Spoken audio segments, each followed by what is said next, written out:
Hi everyone, welcome back to my channel. So friends, ನಾನು ಈ ದಿನ ತುಂಬ ದಿನ ಆದಮೇಲೆ ಒಂದು ವ್ಲಾಗ್ನ ಅಪ್ಲೋಡ್ ಮಾಡ್ತಾಯಿದ್ದೀನಿ. ಸೊ ಈ ವಿಡಿಯೋ ಒಂದು ಸ್ಪೆಷಲ್ ವಿಡಿಯೋ ಅಂತಲೇ ಹೇಳ್ಬೋದು. ಯಾಕಂದರೆ ಫಸ್ಟ್ ಟೈಮ್ ಅಪ್ಪ ಅಮ್ಮನ ವೆಡ್ಡಿಂಗ್ ಆ್ಯನಿವರ್ಸರಿ ನಮ್ಮ 3 ಜನ ಮಕ್ಕಳು ಸೇರಿಕೊಂಡು ಸೆಲೆಬ್ರೇಷನ್ ಮಾಡಿದ್ವಿ. ಸೊ ಹಾಗಾಗಿ ನಮ್ಮ ಒಂದು ಖುಷಿನ ನಿಮ್ಮ ಜೊತೆ ಹಂಚ್ಕೋತಾ ಇದ್ದೀವಿ. ಯಾವ ರೀತಿ ಅಪ್ಪ ಅಮ್ಮನ ವೆಡ್ಡಿಂಗ್ ಆ್ಯನಿವರ್ಸರಿಯನ್ನು ಸೆಲೆಬ್ರೇಷನ್ ಮಾಡಿದ್ವಿ ಅನ್ನೋದನ್ನು ಈ ವಿಡಿಯೋ ಮೂಲಕ ತಿಳಿಸ್ತಾ ಇದ್ದೀವಿ. ಸೊ ಫ್ರೆಂಡ್ಸ್, ನಿಮಗೆ ಗೊತ್ತಿರ್ಬೋದು, ಹಳ್ಳಿಯಲ್ಲಿ ಅವ್ರ ಬರ್ಡೇಗಳಾಗಲಿ ಇಲ್ಲ ಅವ್ರ ಆ್ಯನಿವರ್ಸರಿ ಆಗಲಿ ಸೆಲೆಬ್ರೇಷನ್ ಮಾಡ್ಕೊಳ್ಳಲ್ಲ. ಕಾಯಕವೇ ಕೈಲಾಸ. ನಾವು ಮಾಡೋ ಒಂದು ಕೆಲಸದಲ್ಲೇ ದೇವರನ್ನು ನೋಡ್ತೀವಿ, ಅಲ್ಲೇ ನಾವು ಖುಷಿಯನ್ನು ನೋಡ್ತೀವಿ. ಮತ್ತು ಮಕ್ಕಳು ಸಂತೋಷವನ್ನು ನೋಡೋದು ಸಾಮಾನ್ಯ ಅಪ್ಪ ಅಮ್ಮ ಅಂದರೆ. ಸೊ ಅಪ್ಪ ಅಮ್ಮ ಅಂದರೆ ಬರೀ ಮಕ್ಳಿಗೋಸ್ಕರನೇ ಅವರ ಜೀವನ ಎಲ್ಲ ದುಡಿತಾ ಇರ್ತಾರೆ.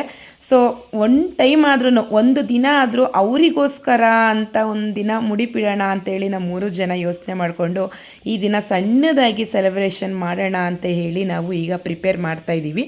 ನೀವು ಇಲ್ಲಿ ನೋಡ್ತಾ ಇರ್ಬೋದು, ಕಾಮನ್ ಆಗಿ ನಮ್ಮ ಕಡೆ ಮಂಡ್ಯ ಸೈಡ್ ಏನಾದರೂ ಒಂದು ಫಂಕ್ಷನ್ ಸೆಲೆಬ್ರೇಷನ್ ಮಾಡ್ತೀವಿ ಅಂತಂದರೆ ಫಸ್ಟು ನಾನ್ ವೆಜ್ಜೆ. ಸ್ವೀಟ್ ಊಟ ಅಂದರೆ ಯಾರೂ ಕೂಡ ತಿನ್ನಲ್ಲ ನಮ್ಮ ಕಡೆ.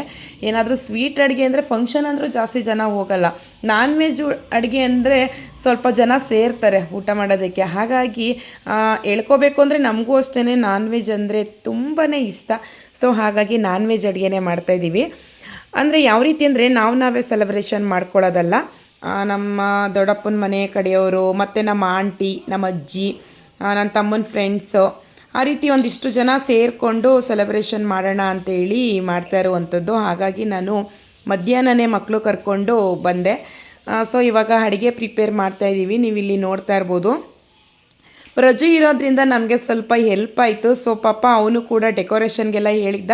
ನಮ್ಮ ಥಿಂಕಿಂಗ್ ಇದ್ದಿದ್ದು ಜಸ್ಟ್ ಕೇಕ್ ತಂದು ಕಟ್ ಮಾಡಿಸೋಣ, ಮನೆಯಲ್ಲೇ ನಮ್ಮ ಅಳತೆಗೇ ಅಡುಗೆ ಮಾಡಿಕೊಂಡು ಊಟ ಮಾಡೋಣ, ಸ್ಪೆಷಲ್ ಅಡುಗೆನ ಅಂತ ಅಂದ್ಕೊಂಡಿದ್ವಿ. ಆದರೆ ಮಾದು ಮತ್ತು ಪ್ರಜು ಆ ರೀತಿ ಅವ್ರು ಕೇಳಲೇ ಇಲ್ಲ. ಚೆನ್ನಾಗಿ ಸೆಲೆಬ್ರೇಷನ್ ಮಾಡೋಣ ಅಂತೇಳಿ ಅವರಿಬ್ಬರು ಕೂಡ ನಮಗೆ ಗೊತ್ತಿಲ್ಲದೇ ಡೆಕೋರೇಷನ್ಗೆಲ್ಲ ಹೇಳ್ಬಿಟ್ಟಿದ್ರು. ಸೊ ಅವ್ರ ಇಷ್ಟ. ಅಮ್ಮ ಅಪ್ಪನ ಎಷ್ಟು ಪ್ರೀತಿಯಿಂದ ನೋಡ್ಕೋತಾರೆ ಅಂದರೆ ಅವರು ಅಷ್ಟೊಂದು ಇಷ್ಟಪಟ್ಟ ಮೇಲೆ ಸೊ ಎಲ್ಲರೂ ಸೇರ್ಕೊಂಡು ಮಾಡೋಣ ಅಂತೇಳಿ ಪ್ರಿಪೇರ್ ಮಾಡ್ತಾ ಇರುವಂಥದ್ದು. ಸೊ ಅಜ್ಜಿ ಎಲ್ಲರೂ ಕೂಡ ಬಂದಿದ್ದಾರೆ. ನನಗೆ ಹುಷಾರಿರಲಿಲ್ಲ ಅಂತೇಳಿ ನಮ್ಮ ಶಿವಮೊಗ್ಗದ ಅಜ್ಜಿನೂ ಕೂಡ ನಮ್ಮ ಊರಿಗೆ ಬಂದಿದ್ದರು. ಸೊ ಹಾಗಾಗಿ ಅವರನ್ನು ಕರ್ಕೊಂಡು ನಾನು ಮಧ್ಯಾಹ್ನನೇ ಬಂದಿದ್ದೆ. ನೀವು ಇಲ್ಲಿ ನೋಡ್ತಾ ಇರ್ಬೋದು. ಅಮ್ಮಂಗಂತೂ ಇಷ್ಟನೇ ಇಲ್ಲ. ಯಾಕಂದರೆ ನಾವು ಮದುವೆ ಆದಾಗ್ಲಿಂದನೂ ಕೂಡ ನಾವು ಒಂದು ಸರಿನೂ ಈ ರೀತಿ ಸೆಲೆಬ್ರೇಷನ್ ಮಾಡ್ಕೊಂಡಿಲ್ಲ. ಸೊ ಇದೆಲ್ಲ ಬೇಡ, ನಮಗೆಲ್ಲ ಮುಜುಗರ ಆಗುತ್ತೆ ಅಂತೇಳಿ ಅಮ್ಮ ಲಾಸ್ಟ್ವರೆಗೂ ಕೂಡ ಇದೇ ಮಾತು ಹೇಳ್ಕೊಂಡು ಬಂದರು. ಆದರೆ ನಾವು ಕೇಳಲಿಲ್ಲ. ನಮಗೋಸ್ಕರ ಸೆಲೆಬ್ರೇಷನ್ ಮಾಡ್ಕೊಳ್ಳಿ ಅಮ್ಮ ಇವತ್ತೊಂದು ದಿನ ಅಂತೇಳಿ ಅವ್ರನ್ನ ಒಪ್ಪಿಸಿ ಸದ್ಯಕ್ಕೆ ಈಗ ಅಡುಗೆ ಪ್ರಿಪೇರ್ ಮಾಡ್ತಾಯಿದ್ವಿ. ಪ್ರಜುಗೆ ಕೇಳಿ ಪಾಪ ಅವನಿಗೆ ಹುಷಾರಿಲ್ಲ. ಸೊ ಹಾಗಾಗಿ ಆದಷ್ಟು ನಾನು ಅವನಿಗೆ ಅಡುಗೆ ಮಾಡೋ ಕಡೆ ಹೆಲ್ಪ್ ಮಾಡ್ತಾಯಿದ್ದೀನಿ. ಈ ಕಡೆ ಆಂಟಿ ಅಜ್ಜಿ ಎಲ್ಲ ಕೂಡ ತರಕಾರಿ ಎಲ್ಲ ಕಟ್ ಮಾಡಿಕೊಡ್ತಾ ಇದ್ದಾರೆ. ಅಂದರೆ ನಾನ್ ವೆಜ್ಗೆ ಏನು ಬೇಕು ಈರುಳ್ಳಿ ಅದನ್ನೆಲ್ಲ ಕಟ್ ಮಾಡಿಕೊಡ್ತಾ ಇದ್ದಾರೆ. ಅವನ ಜೊತೆನೇ ನಿಂತ್ಕೊಂಡು ಇನ್ನೊಂದು ಏನಪ್ಪ ಅಂದರೆ ಅವನು ಅಡುಗೆ ಮಾಡ್ತಾನಲ್ವ, ಎಷ್ಟು ಚೆಂದ ಮಾಡ್ತಾನೆ ಅಂದರೆ ಅದನ್ನೆಲ್ಲ ಕಲ್ತ್ಕೋಬೇಕು ನಾನು ಅನ್ನೋದೊಂದು ಸ್ವಾರ್ಥ ಇತ್ತು ನನಗೆ. ಸೊ ಹಾಗಾಗಿ ಅವನು ಅಡುಗೆ ಪ್ರಿಪೇರ್ ಮಾಡಬೇಕಾದ್ರೆ ಮಧ್ಯೆ ಹೋಗಿ ನಾನು ನಿಂತ್ಕೋತೀನಿ. ಅವನೆಲ್ಲ ಎಷ್ಟೆಷ್ಟು ಕ್ವಾಂಟಿಟಿ ಹಾಕ್ತಾನೆ ಅಡುಗೆಗೆಲ್ಲ ನೋಡಿಕೊಂಡು ನಾನು ಮನೇಲಿ ಟ್ರೈ ಮಾಡ್ಬೋದಲ್ಲ ಅಂತ ಹೇಳಿ ಅವನು ಸ್ಪೆಷಲ್ ಅಡುಗೆ ಎಲ್ಲ ಪ್ರಿಪೇರ್ ಮಾಡ್ತಾಯಿದ್ದ. ಮಟನ್ ಸಾಂಬಾರು ಮತ್ತು ಲೆಮನ್ ಚಿಕನ್ ಮತ್ತು ಪೆಪ್ಪರ್ ಚಿಕನ್ ಮಾಡೋಣ ಅಂತ ಅವ್ನ ಮೈಂಡ್ ಸೆಟ್ ಆಗಿತ್ತು. ಸೊ ಹಾಗಾಗಿ ನನಗೂ ಥರ ಸ್ಪೆಷಲ್ ಅನಿಸ್ತು. ಲೆಮನ್ ಚಿಕನ್ ಅಂದರೆ ಕಲ್ತ್ಕೋಬೇಕು ಅಂತ ಒಂದು ಕ್ಯೂರಿಯಾಸಿಟಿ ಇರುತ್ತಲ್ವ. ಹಾಗಾಗಿ ನಾನು ಅವನಿಗೆ ಸ್ವಲ್ಪ ಅಡುಗೆಗೆಲ್ಲ ಹೆಲ್ಪ್ ಮಾಡಿದೆ. ಸೊ ಲಾಸ್ಟ್ ಇವಾಗ ಮಟನ್ ಸಾಂಬಾರೆಲ್ಲ ಆಯಿತು. ಚಿಕನ್ ಐಟಮ್ಸ್ ಎಲ್ಲ ಲಾಸ್ಟಲ್ಲಿ ರೆಡಿ ಮಾಡ್ತಾಯಿದ್ದೀವಿ. ಅಷ್ಟರಲ್ಲಿ ಫಂಕ್ಷನ್ಗೆ ಡೆಕೋರೇಷನ್ ಎಲ್ಲ ಹೇಳಿದ್ನೆಲ್ಲ ಪ್ರಜು, ಹಾಗಾಗಿ ಇಲ್ಲೆಲ್ಲ ರೆಡಿ ಮಾಡೋದಕ್ಕೆ ಬಂದಿದ್ದಾರೆ. ಈ ಬಲೂನ್ಸ್ ಎಲ್ಲ ನೋಡಿ ನಮ್ಮ ಮಕ್ಕಳಂತೂ ಫುಲ್ಲು ಎಂಜಾಯ್ ಮಾಡಿದ್ರು. ಇವತ್ತು ನಮ್ಮ ಮಕ್ಕಳು ಬೆಳಿಗ್ಗೆನೇ ನಮ್ಮ ಅಪ್ಪ ಅಮ್ಮಂಗೆ ವಿಶ್ ಮಾಡಬೇಕಾದ್ರೆ ಅಪ್ಪಂಗೆ ಬೆಳಿಗ್ಗೆನೇ ನನ್ನ ಮಕ್ಳು ಹೇಳಿದರು, ತಾತ ಇವತ್ತು ನಿಮ್ಮ ಆ್ಯನಿವರ್ಸರಿ ಡೇ, ಸೊ ಹಾಗಾಗಿ ನಾವು ಏನೇ ಚೆಂಗ್ಲಾಡಿದ್ರು ಹೊಡಿಬಾರ್ದು ಅಂತೇಳಿ ಮಕ್ಕಳು ಇಲ್ಲಿಂದನೇ ಹೇಳ್ತಿದ್ರು. ನಮ್ಮ ಅಪ್ಪ ಅಂತೂ ಸೊ ಓಕೆ ನಾನು ಹೊಡೆಯಲ್ಲ ಅಂತ ಹೇಳಿದರು. ಅದೊಂದು ನಮ್ಮ ಮಕ್ಕಳಿಗೆ ಫುಲ್ಲು ಖುಷಿಯಾಗ್ಬಿಟ್ಟಿತ್ತು. ಇವತ್ತು ಎಷ್ಟಾದರೂ ಕುಣಿಯೋಣ ತಾತ ಹೊಡೆಯಲ್ಲ ಅದನ್ನೇ ಹೇಳ್ಕೊಂಡು ರಿಪೀಟ್ ಮಾಡಿಕೊಂಡು ಆಟ ಆಡ್ತಿದ್ರು. ಒಂಥರ ಮನೆ ತುಂಬ ಮಕ್ಕಳು ಸೇರಿದಾಗ ನಾವು ದಿನ ಅವರು ಗಲಾಟೆ ಮಾಡೋದು ನೋಡಿ ನಮಗೆ ಇರಿಟೇಟ್ ಅನಿಸುತ್ತೆ. ಫಸ್ಟ್ ಟೈಮ್ ಬಂದು ನಮ್ಮ ಮನೆಯಲ್ಲಿ ನೋಡೋರು ಗಲಾಟೆ ನೋಡಿದಾಗ ಏನೇ ನೋವಿದ್ರೂ ನಾವು ಮರ್ತ್ಬಿಡ್ತೀವಲ್ವ, ಇಷ್ಟು ಆಟ ಆಡ್ತಾರೆ ಮಕ್ಕಳು ಅಂತ ಹೇಳ್ತಾರೆ. ಸೊ ಡೈಲಿ ಮಕ್ಕಳು ಕಿರ್ಚೋದು ನೋಡಿದಾಗ್ಲೇ ಅವ್ರಿಗೆ ಇರಿಟೇಟ್ ಅಂತ ಅನಿಸೋದು. ಸೊ ನೀವು ಇಲ್ಲಿ ನೋಡ್ತಾ ಇರ್ಬೋದು, ನೋಡಿ ನಮ್ಮ ಮಕ್ಕಳು ಎಷ್ಟು ಎಂಜಾಯ್ ಮಾಡ್ತಾಯಿದ್ದಾರೆ.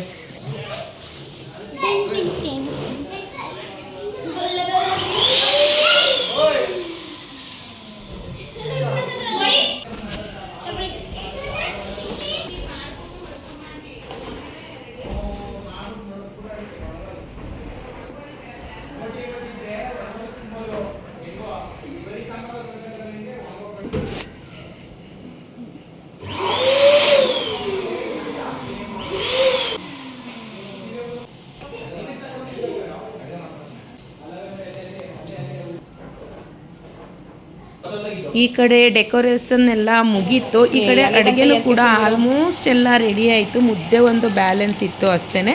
ಸೊ ಇವಾಗ ಇದೆಲ್ಲ ಫ್ರೈ ಮಾಡಿಕೊಟ್ರೆ ಎಣ್ಣೆಲಿ ನಾನು ಎಲ್ಲ ಚಿಕನ್ ಲೆಮನ್ ಚಿಕನ್ ಎಲ್ಲ ರೆಡಿ ಮಾಡ್ಕೊತೀನಿ ಅಂತ ಪ್ರಜು ಹೇಳ್ದ. ಸೊ ಹಾಗಾಗಿ ನಾನು ಸುಮಾರು ಒಂದು 2 hour ಆಯಿತು ನಾನು ಎಲ್ಲ ಎಣ್ಣೆಯಲ್ಲಿ ಕರಿಗೋಸ್ಕರಲ್ಲಿ ಚಿಕನ್ನ. ಸೊ ಅದನ್ನೆಲ್ಲ ಮಾಡಿಬಿಟ್ಟು ನೆಕ್ಸ್ಟ್ ಇವಾಗ ನಾನು ರೆಡಿ ಆಗಬೇಕಲ್ವಾ, ಮಧ್ಯಾಹ್ನದಿಂದ ಎಲ್ಲ ಕೆಲಸ ಮಾಡ್ತಾ ಇದ್ದೆ.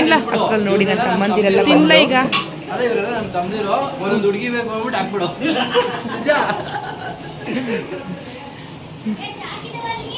ಅಲ್ಲೇ ಕೆಳಗಡೆ ನೋಡು.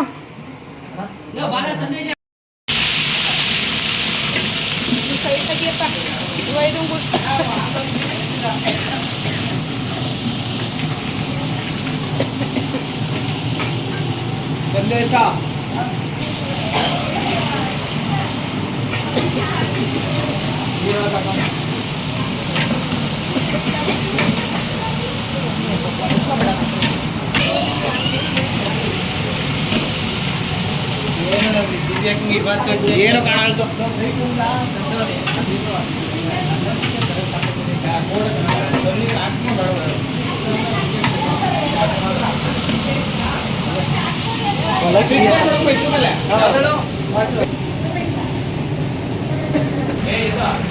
ತಿರ್ಗೋ ಈ ಕಡೆ ಬಾನಿ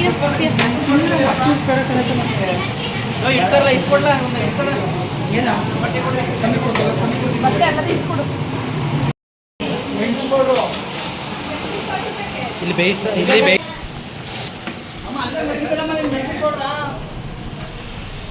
ಅಮ್ಮ ನಾನೇ ಬುದ್ಧಿವಂತ ನೀನು ಹಂಗೆ ಬುದ್ಧಿವಂತ. ಚಿಕನ್ ಐಟಮ್ಸ್ ಎಲ್ಲ ಮಾಡಿ ಮುಗೀತು. ಲಾಸ್ಟಲ್ಲಿ ಇವಾಗ ಮಂಜು ಮತ್ತು ಆಂಟಿ ಇಬ್ಬರು ಸೇರ್ಕೊಂಡು ಮುದ್ದೆ ಮಾಡ್ತಾ ಇದ್ದಾರೆ. ಮಂಜುಂಗಂತೂ ಒಂದು ಬಿಗ್ ಥ್ಯಾಂಕ್ಸ್ ಹೇಳಬೇಕು. ಸೊ ಅವನು ಒಂಥರ ಮನೆ ಮಗುನ ಥರ ಎಷ್ಟು ಹೆಲ್ಪ್ ಮಾಡ್ತಾರೆ ಅಂದರೆ ನಾವು ಹೇಳೋದೇ ಇಲ್ಲ.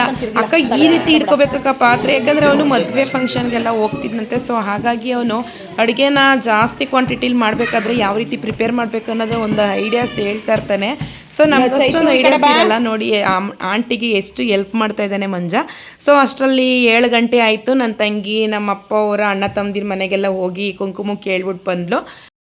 ಸೆಲೆಬ್ರೇಷನ್ ಅಂತೂ ಶುರುವಾಯಿತು. ಸೊ ಫ್ರೆಂಡ್ಸ್, ಯಾವ ರೀತಿ ಸೆಲೆಬ್ರೇಷನ್ ಮಾಡಿದ್ವಿ ಅನ್ನೋದನ್ನು ಕೂಡ ನೀವು ನೋಡಿ.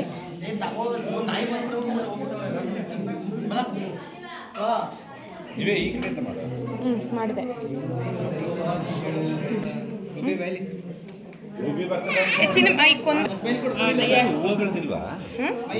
ಐತೆ ಐತೆ ಬೇಕಾ.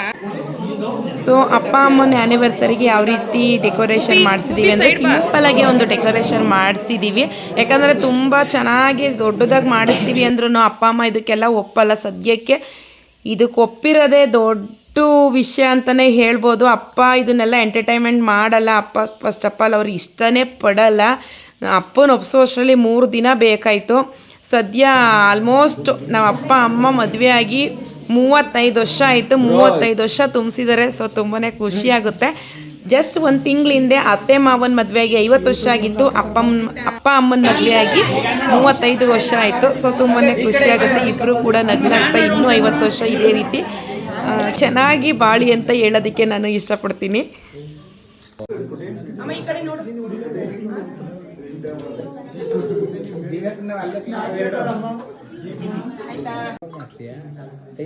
ಬೇಗ ಮಂಗಲ ತಂದಿನ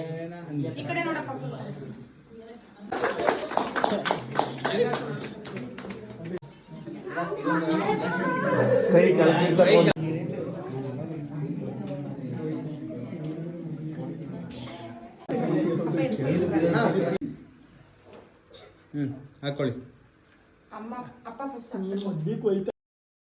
ನಮ್ಮ ಅಪ್ಪ ಅಮ್ಮಂಗೆ ತುಂಬ ಮುಜುಗರ ಆಗ್ತಿತ್ತು. ಸೊ ರಿಂಗೆಲ್ಲ ತೊಗೊಂಡು ಬಂದಿದ್ವಿ. ಎಲ್ಲರೂ ಕೂಡ ನನ್ನ ರೇಗಿಸ್ತಿದ್ರು. ಅಪ್ಪ ಅಮ್ಮ ಎಲ್ಲ ಸುಮ್ಮನೆ ಹಿಂಗೆ ಇಟ್ಕೊಂಡಿದ್ರಲ್ಲ, ಈ ಫಸ್ಟು ನೀವು ಹಾಕಿ ಅಪ್ಪ ಅಂತೆಲ್ಲ ಹೇಳ್ತಿದ್ನಲ್ಲ.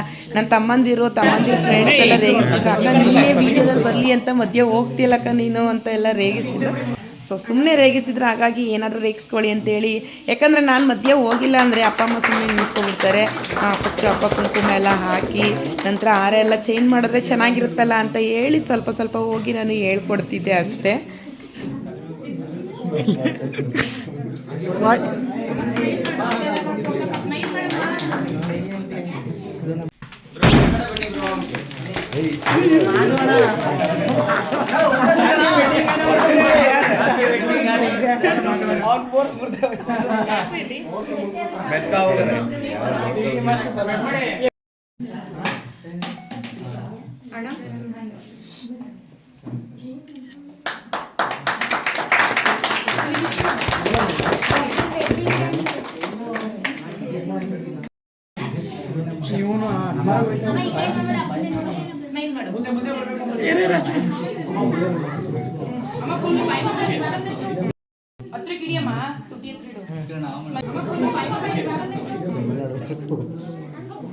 ಪಾವು ಒಂಥರ ಖುಷಿ ನಿಂದಾಗುತ್ತೆ. ಸುಮ್ಮನೆ 35 ವರ್ಷಕ್ಕೆ ಯಾರ್ದು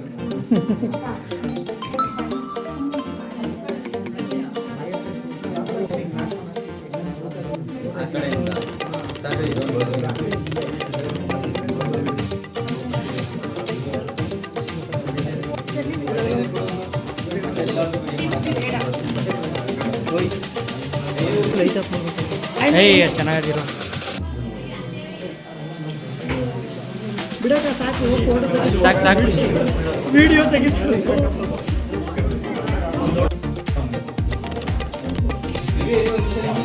ಒಂದು ಸ್ವಲ್ಪ ನಿಂತ್ಕೊಳ್ಳಿ.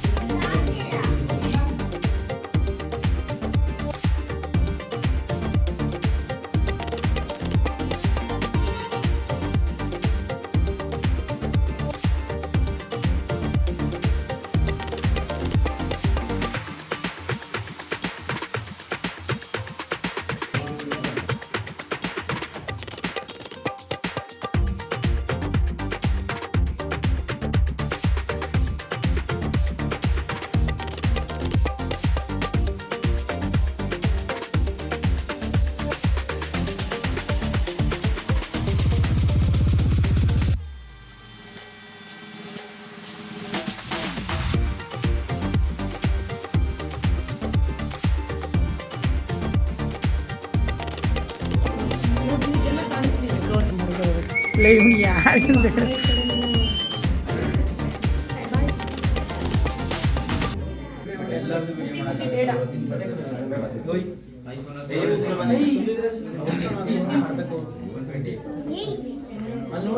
ಚಿನಿ ಸ್ಮೈಲ್ ಆಯ್ ಮಾಡಿ ಹೆಂಗೆ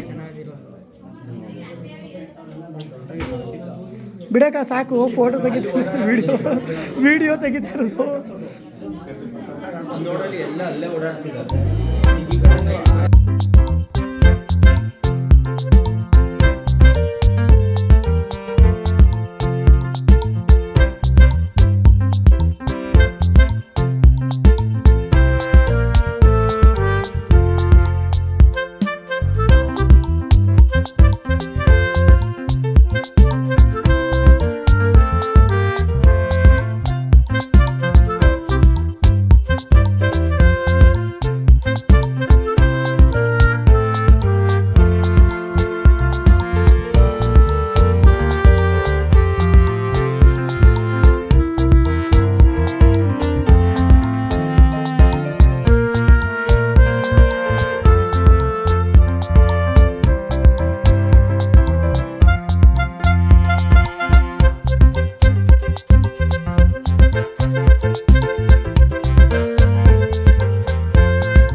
ಸೊ ಫ್ರೆಂಡ್ಸ್, ನಮ್ಮ ಅಪ್ಪ ಅಮ್ಮನ ವೆಡ್ಡಿಂಗ್ ಆ್ಯನಿವರ್ಸರಿ, ವಿವಾಹ ವಾರ್ಷಿಕೋತ್ಸವ ಈ ರೀತಿ ಸೆಲೆಬ್ರೇಷನ್ ಮಾಡಿದ್ವಿ.